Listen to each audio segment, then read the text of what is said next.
الرحمن الرحیم نحمده ونصلی ونسلم علی رسوله الکریم۔ آج انشاءاللہ ہماری تراویح میں 24واں پارہ تلاوت کیا جائے گا۔ 24ویں پارے کے اندر سورہ زمر چل رہی ہے۔ سورہ زمر کے بارے میں کل میں نے کچھ باتیں ذکر کر دی تھی۔ یہاں سے فمن اظلم،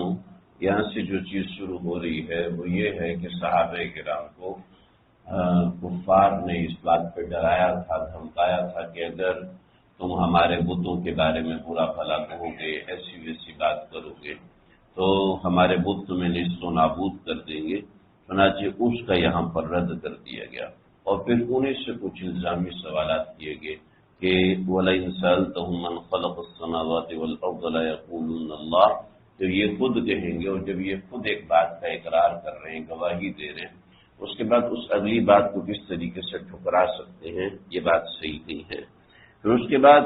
وہ آیت مبارکہ آتی ہے جو اس سورہ کی بہت بڑی پہچان ہے، بہت بڑی شناخت ہے،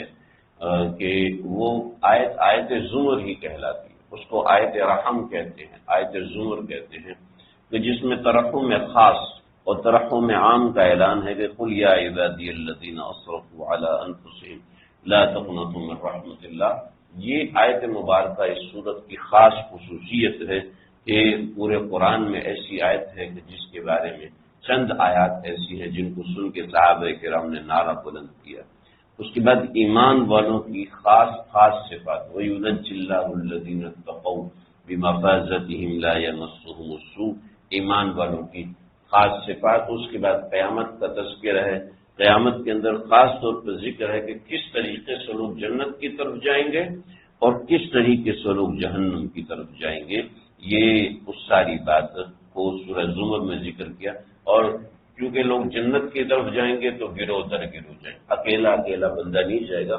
کیونکہ بعض روایات میں آیا ہے کہ اکیلا بندہ جنت میں جا رہا ہوگا، لیکن وہ چند لوگوں کے ساتھ مخصوص ہے کہ کسی کا گناہ معاف ہوا، ورنہ ابتدائی درجے میں جب لوگ جنت کی طرف جائیں گے تو قافلے کی صورت میں جائیں گے، ابتدائی طور پہ لوگ جہنم کی طرف جائیں گے تو قافلے کی صورت میں جائیں گے، حتیٰ کہ یہاں تک بھی آتا ہے کہ کفار کو ایک ڈھیر بنایا جائے گا اور ڈھیر بنا کے ان کو جہنم کے اندر دھکیلا جائے گا۔ ایسے ہی اہل ایمان بھی جب جنت میں جائیں گے تو وہ اکٹھے جائیں گے، المرء مع من احب۔ بعض روایتوں میں آتا ہے کہ جہنم کو پار کرنے کے لیے ایک تو پل صراط ہوگا، اور اس کے ساتھ دوسری چیز کشتیاں ہوں گی، اور جو کشتیاں ہوں گی وہ کشتیاں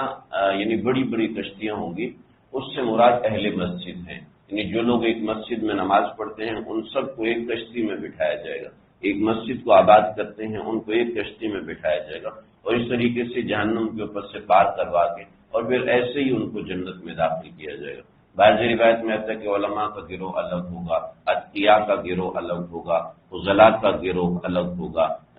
قرآن پڑھنے والوں کا گروہ، ذاکرین کا گروہ الگ ہوگا، لیکن وہ اسی کے تحت ہوں گے، یعنی ایک پورا قافلہ ہوگا اور اس قافلے کے اندر اس طریقے سے کیٹیگریز بنی ہوگی۔ زمر کے تحت یہ ساری باتیں آتی ہیں۔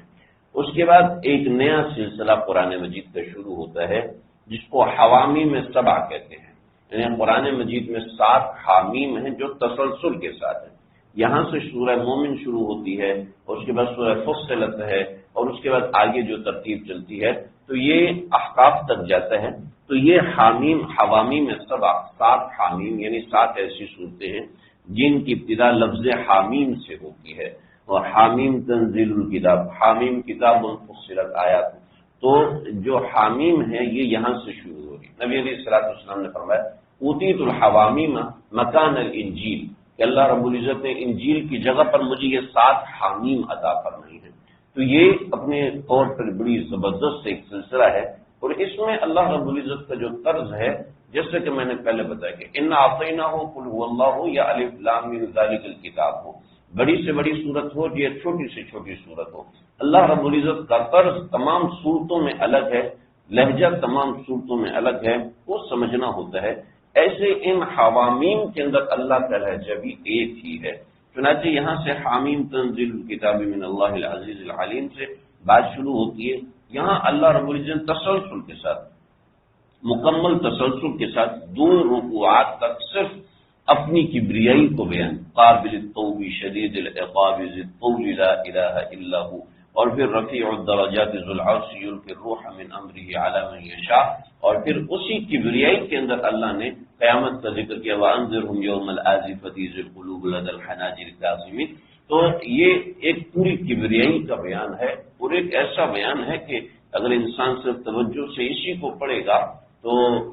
یعنی اس کا دل ہل جائے گا۔ چنانچہ نبی علیہ السلام نے انہی آیات کو پڑھا تھا کفار کے بہت بڑے سردار کے سامنے۔ جب ولید ابن مغیرہ نے سنا تو وہ اپنی جگہ پر ٹھٹر گیا، اور ایسے ٹھٹرا کہنے لگے کہ جیسے ان آیات پہ پہنچا ہے وَأَنذِرْهُمْ يَوْمَ الْآزِفَةِ ذِي الْقُلُوبِ، تو کہنے لگا وہ ایسے وہاں سے بھاگا کہ جیسے اس کے پیچھے لگا ہے کوئی۔ تو کسی نے اس سے پوچھا ابھی کیا ہوا تمہیں؟ تو کہنے لگا یہ آیات مجھے کھا رہی تھی، مجھ سے بچنے ہی نہیں ہو رہا تھا، یعنی کافر ہو کے وہ ان آیات کے سحر میں آ گیا۔ اتنا عظیم الشان مضمون ہے ان آیات کے اندر۔ اس کے بعد حضرت موسیٰ اور فرعون کے مقابلے کی بات ہے۔ حضرت موسیٰ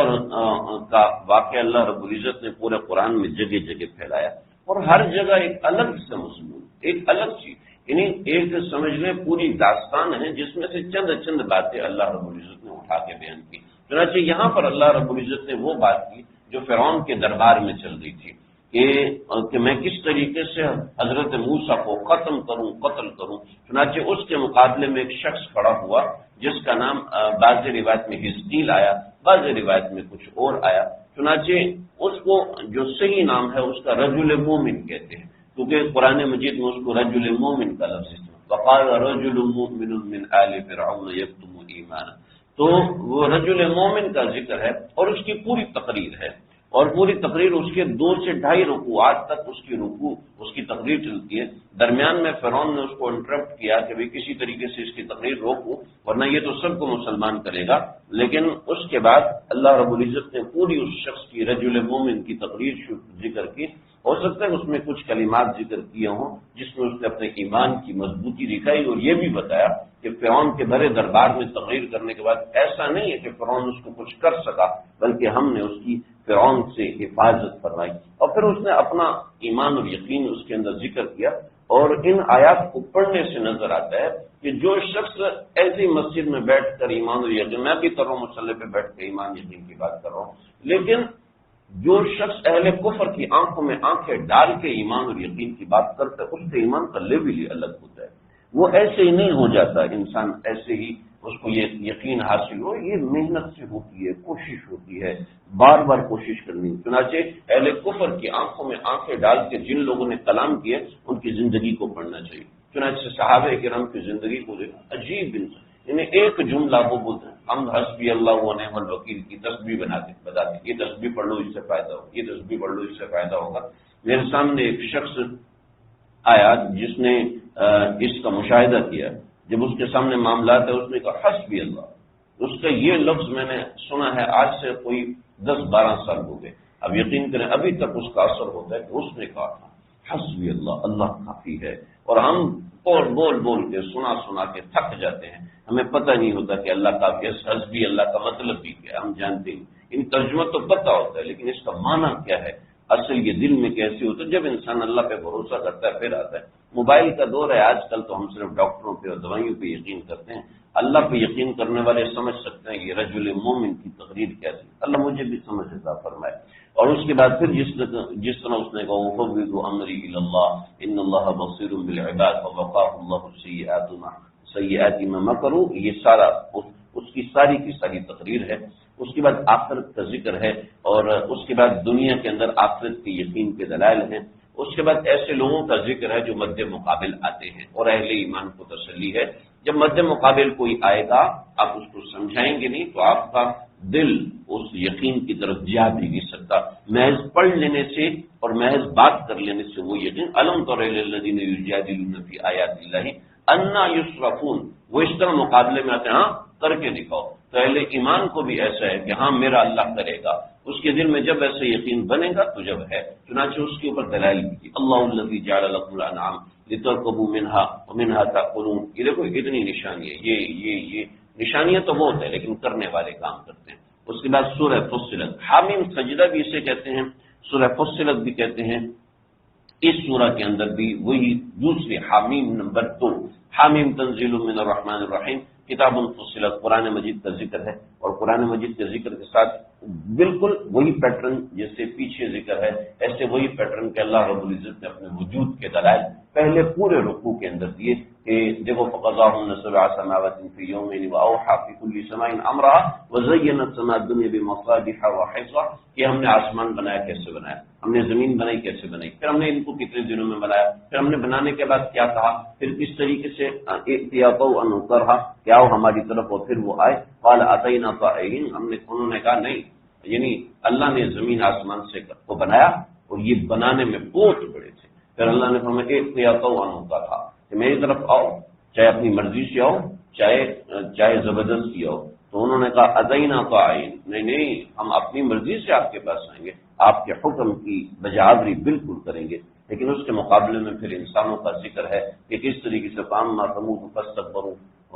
فاما عاد فاستكبروا في الارض بغیر الحق، اور پھر واما ثمود فهديناهم فاستحبوا العمى، تو پھر اس کا ذکر ہے، اور اس کے بعد اللہ رب العزت نے قیامت کا ذکر فرمایا، اور ایمان والوں کا اور دشمنوں کا یوم یحشر اعداء اللہ، ان کا ذکر ہے کہ اعداء اللہ الی النار فهم یوزعون، کہ کس طریقے سے اعداء اللہ کے سامنے آئیں گے، کس طریقے سے اللہ ان کو سزا دیں گے، اس کی ساری تفصیل ہے تقریباً 2 رکوع کے اندر، اور اس کے اندر خاص طور پہ ایک نشانی فرمائی، وقال الذین کفروا لا تسمعوا لهذا القرآن، جو بھی اہل کفر ہوں گے اور جو بھی غلط پیٹرن پہ ہوں گے وہ قرآن کے پیٹرن سے ہٹ کے ہوں گے،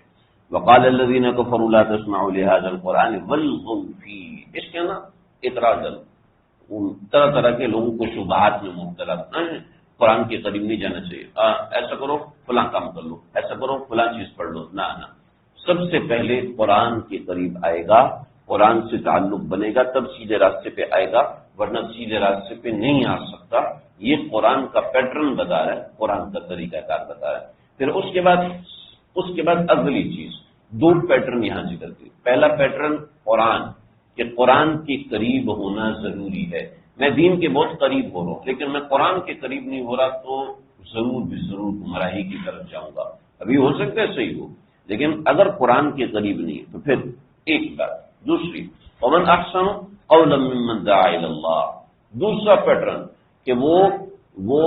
لوگوں کو بھی قرآن کی طرف بلائے، لوگوں کو بھی اللہ کی طرف بلائے، امر بالمعروف کرے اور نہیں عن المنکر کرے، یہ دوسرا پیٹرن ہے۔ اگر کوئی ان 2 پیٹرنوں میں سے ایک بھی پیٹرن کو فالو نہیں کرا تو سمجھ لو وہ سیدھے راستے پر نہیں ہے، یہ ہمیں خود سمجھا ہے، یہ چنانچہ تبلیغ دین فرض ہے،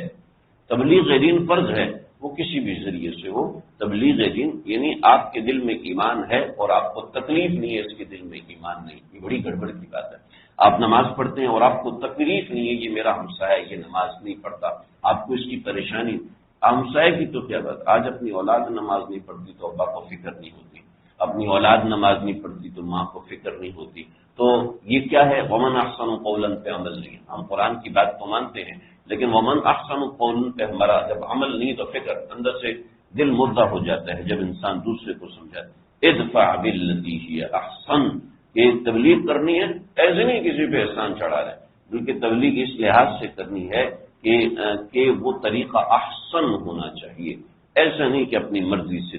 کر رہے ہو۔ چنانچہ جب آپ ان 2 راستوں پہ چلیں گے تو آگے آپ کو اپنے اندر سے مد مقابل نظر آئے گا، فَإِمَّا يَنزَغَنَّكَ مِنَ الشَّيْطَانِ نَزْغٌ فَاسْتَعِذْ بِاللَّهِ، شیطان آئے گا، آپ کو وسوسے ڈالے گا، آپ کو پریشان، چھوڑو یار کیا فضول کام میں لگا ہوا، کیا تو لوگوں کی بھلائی کے لیے پریشان ہو، چھوڑ، لوگوں کو فکر نہیں ہے، تجھے کیا پڑی ہے فکر کرنی، شیطان وسوسے ڈالے گا، سب سے پہلے یہ وسوسے ڈالے گا، اور ان وسوسوں کا علاج رجوع الی اللہ، اللہ نے ساتھ ہی علاج بتا دی، آگے آیت سجدہ ہے کہ رجوع الی اللہ، وسوسوں کا علاج اللہ کی طرف رجوع، اس سے پوچھنا ہوتا ہے چھوڑو دفع کرو یار، کیا تمہیں پڑی ہے لوگوں، اس کے بعد جا رہے ہو وہ بھی کہتا چھوڑو دفع کرو، کیا تمہیں پڑی ہے لوگوں کی، نہیں، اس طرح ہوگا۔ دوسری چیز ان الذین یلحدون فی آیات اللہ فی آیاتنا لا یخفون علینا، کچھ لوگ ایسے ہوں گے جو آپ کو آپ کے کام کے بارے میں شبہ میں ڈالیں گے، ایسے ایک شیطان ڈالے گا اور ایک اس طریقے سے لوگ شبہ میں ڈالیں گے، لوگ پریشان کریں گے، یہ دو قسم کے تقابل آئیں گے. چنانچہ اس کی طرف اس کے بارے میں حکم ہے کہ ان کی طرف دھیان نہیں دینا، اور شیطان کی چیزوں کا جواب دیا کہ اللہ کی طرف رجوع کرو، اور پھر دیکھتے رہنا دنیا کے لوگوں کے واقعات پڑھو کہ کس طریقے سے کامیاب لوگوں کو ہم نے بچایا. وَلَقَدْ آتَيْنَا مُوسَى الْكِتَابَ فَاخْتُلِفَ فِيهِ، اس کے اندر بھی ایسے مسئلے ہوئے، لوگوں نے اختلافات کیے. چنانچہ ایک کاز میں جڑ گئے، ایک کام میں لگ گئے، اس کام کے اندر شبہات ہوں گے. کوئی ڈاکٹر ایسا ہے جس کو اپنی ڈاکٹری بری نہ لگی ہو؟ کوئی ایسا ڈاکٹر نہیں ملے گا. کوئی ایسا انجینئر ہے، کوئی ایسا آدمی ہے جو کام کرے، ٹھیکیداری کا کام کرے، اس کو اپنا کام برا لگے گا. ایک الیکٹریشین کو اپنا کام برا لگے گا، ایک مستری کو اپنا کام برا لگے گا، ایک وقت میں جا کے برا لگے گا، اور پھر کچھ وقت میں جا کے وہ اچھا لگے گا. تو ہر کام میں ایک خاصیت ہے. وہ ابتدا میں اچھا لگتا ہے، پھر برا لگتا ہے، پھر اچھا لگتا ہے، پھر برا لگتا ہے، پھر اچھا لگتا ہے، پھر برا لگتا ہے. یہ ترتیب بتا دی. چنانچہ اس طریقے سے چلتا آئے گا. جب تم نے ایک کام کو چن لیا، قرآن، اور نمبر 2 قرآن کی ترویج، جب یہ کام اوپر چن لیا، یعنی اللہ کا نام اور اللہ کے نام کی تبلیغ، اللہ کا نام اور اللہ کے نام کی نشر و اشاعت، جب آپ نے چن لی، اس کے ہزاروں راستے، کروڑوں راستے ہیں، ہزاروں نہیں، کروڑوں راستے. تھانوی فرماتے تھے جتنے اللہ تک پہنچنے کے راستے، جتنے سانس ہیں اتنے اللہ کا نام لینے کے راستے ہیں، اتنا اللہ کا نام پھیلانے کے راستے ہیں. چنانچہ جو راستہ آپ نے پکڑ لی اس پہ ڈٹ جائیں. چنانچہ سورہ حامیم سجدہ کا خاص طور پہ یہ مضمون ہے، اور اس مضمون کو ذکر کرتے اللہ نے الیہ یرد علم الساعہ، قیامت کا ذکر کر دی کہ یہ کام قیامت تک چلے. اللہ تعالیٰ سمجھنے کے